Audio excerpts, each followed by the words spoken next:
100 বছর ধরে মাঠ কাঁপাচ্ছে যে দল, লাল হলুদের ঝড়ের নাম ইস্ট বেঙ্গল। আর আমি একটা জিনিস বারবারই বলি, ঠান্ডা যত পড়বে মশাল তত জ্বলবে।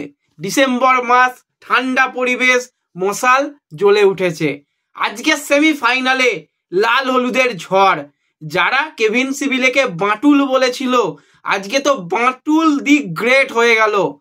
তো কেভিন সিবিলের অনবদ্য ডিফেন্স, ইস্ট বেঙ্গলের দুর্দান্ত পারফরমেন্স পাঞ্জাব এফসিকে উড়িয়ে দিল এবং ফাইনালে ইস্ট বেঙ্গল কোয়ালিফাই করলো। তো অসাধারণ অনুভূতি, মানে ম্যাচ রিভিউ হয়তো করা সম্ভব নয় এরকম একটা ম্যাচ দেখার পর, যেখানে একটা সময় প্রথম দিকে খেলাটা ভালো হয়নি, শুরুটা ভালো হয়নি, তারপর ইস্ট বেঙ্গল কামব্যাক করেছে। ম্যাচের পরিসংখ্যান যেটা দেখছিলাম, 54% বল পজিশন নিয়ে ইস্ট বেঙ্গল খেলেছে, পাঞ্জাব 46% বল পজিশন নিয়ে খেলেছে। ইস্ট বেঙ্গল 11টা শট করেছে, 4টে শট অন টার্গেট, 3টে গোল। এটাই আমরা দেখতে চেয়েছিলাম যে হ্যাঁ 100% না হলেও 70% 80% অন টার্গেট যেগুলো শট হচ্ছে সেখান থেকে গোল আসুক। তো সেখানে আজকে 4টে শট অন টার্গেট, 3টে গোল, মানে একটা দারুণ পরিসংখ্যান ইস্ট বেঙ্গলের জন্য বলতেই হয়। অসাধারণ ইস্ট বেঙ্গলের আক্রমণ বিভাগের প্লেয়াররা। আজকে যদি আমরা কথা বলি, ম্যাচ শুরু হওয়ার আগেই আমরা দেখতে পেলাম হামিদ আহাদাদ তাকে রাখা হয়নি আজকে ম্যাচ ডেতে, তাকে না প্লেইং 11-এ না বেঞ্চে, কারণ তার একটু হ্যামস্ট্রিং ইঞ্জুরির কারণে তাকে রেস্ট দেওয়া হয়েছে। বুদ্ধিমানের কাজ, একদম সঠিক দলটাই আজকে নামিয়েছিল ইস্ট বেঙ্গল। কোনো রকম এটা ওটা পরিবর্তনের জায়গা নয়। জয় গুপ্তা তার হালকা নিগেল এখনো রয়েছে, সে 90 মিনিট খেলার জায়গায় নেই। লালচুংনুঙ্গা, যেহেতু হামিদ শেষ মুহূর্তে খেলতে পারছে না, হিরোসি, বাদ বাকি ইস্ট বেঙ্গলের সেট দল। এবং ইস্ট বেঙ্গল প্রথম 2-1 মিনিট অ্যাটাক করলেও পাঞ্জাব কিন্তু প্রেস করে গেছে। সেখান থেকে ইস্ট বেঙ্গল যে প্রথম গোলটা করলো, দারুণ গোল, সেট পিস। সেই কর্নার থেকে ভেরিয়েশন ছিল কর্নারে, আজকে কর্নারে মিগুয়েল কর্নার তোলে, সেখান থেকে হিরোসি ইবুসুকি, আর যাই হোক কিছু ক্ষেত্রে চান্স ক্রিয়েট করছিল হিরোসি ইবুসুকির ব্যাকহেড, সেখান থেকে বল পৌঁছে যায় মোহাম্মদ বাসিম রাশিদের কাছে। এবং আমি ভাবছিলাম রাশিদের কাছে বল গেছে, লং ডিস্টেন্স যেহেতু বল, এখান থেকে হয়তো ইস্ট বেঙ্গল প্রথম গোলটা পেয়ে যাবে। বাসিম রাশিদ ওখান থেকে কি করে, জাস্ট একটা হাই প্রেসিং মানে শট যেটা মারে, যেটা বলে একদম গোলা মারে, কিন্তু আজকে গোলাটা উপরের দিকে নয়, আজকে গোলাটা একদম মাটি ভেদ করে, একদম গ্রাউন্ডার শট। সেক্ষেত্রে কিন্তু কোনোভাবেই ওই জটলা থেকে মাহিদ সুবিরের দেখা উপায় ছিল না যে বল কোথায় যাচ্ছে। সেখান থেকে সুন্দরভাবে ইস্টবেঙ্গল প্রথম গোলটা পেয়ে যায়। এবং ইস্টবেঙ্গল যেহেতু আর্লি লিড পেয়ে গিয়েছিল, ইস্টবেঙ্গল চেষ্টা করছিল প্রথম থেকেই যে হ্যাঁ আমরা সেকেন্ড গোল তুলে আনবো। আজকে হয়তো প্রথম হাফে বিপিনকে খুঁজে পাওয়া যায়নি, বিপিন অনেক ক্ষেত্রে ভুলভ্রান্তি করেছে, সেইভাবে বিপিনের যে অ্যাটাক সেটা হয়নি। জয়গুপ্তা যখন খেলে, জয়গুপ্তা অ্যাটাকিং ফুটবল খেলে, জয়গুপ্তা উঠে এসে ওভারল্যাপিং করে, তখন বিপিনের খেলা অনেক ভালো হয়। আজকে জয় নেই, সেখানে লালচুংনুঙ্গাকে সাহায্য করতে হচ্ছে, তাকে মিডিও পজিশনে খেলতে হচ্ছে, তাকে উইংয়ে খুব একটা ওভারল্যাপিংয়ে যেতে পারেনি। তো সেই জায়গা থেকেই কিন্তু বিপিন একটা ভুল করে বসে, সেখানে কিছু করার ছিল না, বল হেড দেয়, সেখানে হেড দিয়ে সরাসরি বিপিনের হাতে বল লাগে, কিচ্ছু করার নেই। আমার প্রথমে মনে হচ্ছিল হয়তো মাথায় লেগেছে, কিন্তু না, দেখা গেল যে সেটা হাতেই লেগেছে, হাতে লাগে এবং জেনুইন পেনাল্টি, কিছু বলার নেই, কিচ্ছু বলবো না, সত্যি পেনাল্টি ছিল, পেনাল্টি, কিছু বলার নেই। সুন্দর জায়গায় পেনাল্টি পেয়ে গিয়েছিল পাঞ্জাব, আর সেখান থেকে ড্যানি র্যামিরেজ সে কিন্তু সমতায় ইস্টবেঙ্গলকে ফিরিয়ে আনে। এবং ফার্স্ট হাফে যদি কোনো প্লেয়ার সেরা পাঞ্জাবের খেলে, সেটা কিন্তু অবশ্যই বলবো সামির প্লেয়ারটা যতবার বল পেয়েছে ইস্টবেঙ্গলের ডিফেন্সকে প্রচণ্ড প্রেস করেছে, মিডফিল্ডকে বারবারই বিট করেছে। সেখানে আমি বারবারই দেখছি মহেশ ভুল করছে, সামির সেখান থেকে ডিফেন্স থেকে বল নিয়ে এসে অ্যাটাক প্রত্যেকটা ক্ষেত্রে করে গেছে।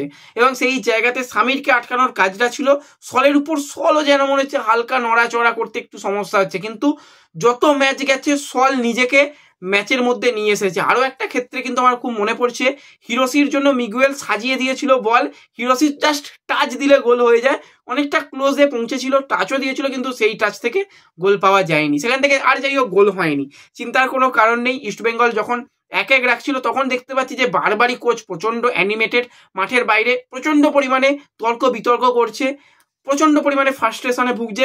যেটা আমার যেটা মনে হলো যেটা পেনাল্টি দেওয়া হলো, কোচ মনে করেছে ওটা মাথায় লেগেছে। হ্যাঁ, আমিও বারবার দেখে আমারও মনে ছিল মাথায় লেগেছে, কিন্তু শেষে একদম ক্যামেরা অ্যাঙ্গেলে যেটা দেখলাম হাতেই লেগেছে। আমার কাছে ভিডিও রয়েছে, আমি পরে শেয়ার করবো, সেই নিয়ে পরে কথা বলবো। সেই নিয়ে কোচ বারবারই কথা বলার জন্য কোচকে মনে হচ্ছে প্রথমে ইয়েলো কার্ড দেওয়া হলো, তারপরও কোচ সেই চেঁচামেচি চলছিল। চলতে চলতে ইস্টবেঙ্গল আরও একটা সেট পিস পায়, সেই সেট পিস থেকে গোল করে কেভিন সিভিলে। যেই কেভিন সিভিলেকে সবাই প্রথম দিকে বলেছিল বাটুল প্লেয়ার, কি হবে ওই হাইটের ডিফেন্ডার এসে কি করবে, ডিফেন্স কি করছে তো দেখে নিয়েছো কাকা, অ্যাটাকে এসেও ডিফেন্ডার গোল করতে পারে। এইটাই দরকার ছিল, এইটারই অভাব ইস্টবেঙ্গল ভুগছিল, যে একজন ডিফেন্ডারের কাজ শুধু ডিফেন্স করা নয়, প্রয়োজনে দলের জন্য এসে গোল করা। তো কেভিন সিভিলে গোল করতে জানে, এর আগেও সে স্প্যানিশ থার্ড টায়ার লিগে খেলে এলেও সেখানে গোল করে এসেছে। তো সেই কেভিন সিভিলে ইস্টবেঙ্গলকে 2-1 এগিয়ে দেয়। এবং সেই জায়গায় তো আমরা দেখতে পাচ্ছিলামই যে কোচের সঙ্গে কিছু একটা তর্ক বিতর্ক চলছিল। কোচ আবার কি করলো না করলো জানি না, সেখানে হয়তো বুঝতেই পারছো কি করেছে বলতে জাস্ট কিছু বলেছে, সেই জায়গা থেকে আবার ইয়েলো কার্ড। আর কোচ যাওয়ার সময় যেটা ডাগ আউট ছিল, ডাগ আউটের কাছে ডান হাত বাঁ হাতে করে চাপ্পড় মেরে ভাই ভেঙে দিল। ভেঙে দেওয়ার সঙ্গে সঙ্গে কোচ আবার রেফারি আবার এসো নাও তোমাকে লাল কার্ড দেখিয়ে দিই, লাল কার্ড দেখিয়ে মাঠের বাইরে পাঠিয়ে দিল। তো ঠিক আছে, ফার্স্ট হাফে 2-1 ইস্টবেঙ্গল এগিয়ে গিয়েছিল, যেটা সব থেকে দরকার ছিল। ফার্স্ট হাফে 1-1 থাকলে প্রচণ্ড চাপে থাকতো, সেই জায়গায় ফার্স্ট হাফে 2-1 মানে যখন ড্রেসিং রুমে গেছে কিছুটা হলেও হ্যাঁ ঠিক আছে আমরা এগিয়ে রয়েছি, আমরা সেকেন্ড হাফে গোল আরও বাড়াবো, সেটাই প্ল্যানিং ছিল। সেখান থেকে সেকেন্ড হাফে যখন নামানো হয়, সেখানে প্রথমেই পাঞ্জাব যেটা করে যে এমন প্লেয়ারকে পরিবর্তন করে নিল, পারামবীর এবং ভিনিত রায়কে পরিবর্তন করে নিল, বেডিকে নামিয়ে দেওয়া হলো এবং আরও একজন খুব সম্ভবত অ্যাটাকারকেই না, হ্যাঁ মোহাম্মদ সুয়েলকে নামানো হলো। দুজনে অ্যাটাকারকে নামিয়ে দিয়ে সেই জায়গাতে তারা ডিফেন্সে নিয়ে চলে এলো, ওর নামটা কি মনেই পড়ছে না, নিখিল প্রভুকে নিয়ে চলে এলো। তাদের ডিফেন্সে ওই 3 ডিফেন্সই রাখছে যে না আমরা অ্যাটাক করবো, আমরা 2-1 পিছিয়ে রয়েছি, আমরা ছেড়ে কথা বলবো না, আমরা গিয়ে গোল করে আসবো। পরিষ্কার এটা একদম মাথায় ছিল যে আমরা গোল করে আসবো। সেই জায়গা থেকে প্রচুর প্রেস করেছে আনোয়ার, কেভিন সিভিলে, সল এসে ডিফেন্স করছে। সল যেখানে বক্স টু বক্স খেলছিল সেখানে সল এসে গিয়ে ডিফেন্স করে প্রত্যেকটা ক্ষেত্রে সেখান থেকে বল তুলে দেওয়া। লালচং নুঙ্গার একটু প্রবলেম হচ্ছিল সাইড ব্যাকে, মাঠের পরিস্থিতিও আস্তে আস্তে খারাপ হচ্ছিল। তো সেই জায়গা থেকে যাই হোক ডিফেন্সকে অক্ষত রেখে সেই জায়গা থেকে আবারও সুন্দর একটা অ্যাটাক, সেই অ্যাটাকে বল সাজিয়ে দিয়েছিল ম্যাজিশিয়ান মিগুয়েল ফিগুয়েরা, সেখান থেকে গোল করার দরকার ছিল, গোল করলো ক্যাপ্টেন সল। তারপরেই তার সেই celebration, better call this is Saul. তো সেই সল ক্রেসপো গোল করে ইস্টবেঙ্গলকে 3-1 এগিয়ে দিল এবং তারপরে সেলিব্রেশনও খুব সুন্দর। মাঠের বাইরে বেরিয়ে গিয়ে কিছু সমর্থক তারা কিন্তু ছিল উপস্থিত, তাদের সামনে গিয়ে সেলিব্রেট করা এবং মাঠের বাইরে থেকে কোচও কিন্তু তখন একটা শান্তির নিঃশ্বাস যে না 3-1 মানে আমরা এখান থেকে ফাইনালে যাবই। তো সেখান থেকে 3-1 হয়ে যায়। তারপরে অনেক পাঞ্জাব চেষ্টা করেছে, একটা অন টার্গেট দারুণ শট করেছিল কেভিন সিভিলে, আর সামলাতে পারেনি, বেডিকে সামলাতে পারেনি, একটা দারুণ বেডি গিয়ে শট করেছিল, সেখানে কিন্তু গিল নো ডাউট একটা দুর্দান্ত সেভ করেছে।